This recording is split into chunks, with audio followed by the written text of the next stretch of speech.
people on Twitter about the Doomfist supposed buff.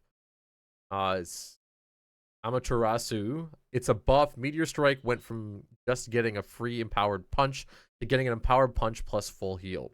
More potential to ult on a high piece of geometry, or potential ult on a high piece of geometry set up for a second engage, since you don't need ult to ult in a health pack to get healed. So it could be a sort of buff. Tomato says it's not a buff. If you want a bad ultimate to be good, you buff its frequency.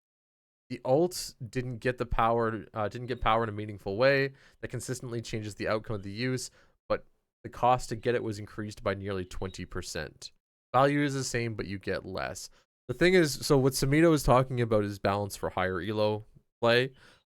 This is gonna make Doomfist at lower elos way better, but for higher elos, not so much, because they'll burn the Doomfist really quick if he lands in the middle of the team anyways. So the healing kind of balances out a little bit, but Samito is right. This is so something I've noticed that Samito's always he's really right about high elo balance. He's like really smart when it comes to high elo balance, but when it comes to balancing the rest of the game, which is the majority of the game, which is the game that pays his bills, well, not so much anymore, but used to pay his bills.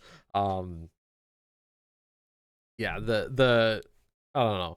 It does make him a lot more powerful. What I don't like, and I want to point this out, we're gonna actually have some releases in the next few weeks on the Scrub Club Media channel about this exact thing. They are moving more towards independent heroes. They are moving more towards giving heroes more tools to move around the battlefield without having to rely on their team. So having to Doomfist ult without worrying about health is slowly towards that path of balance that I don't necessarily enjoy too much. But I think it's more fun for uncoordinated teams. We'll see what happens.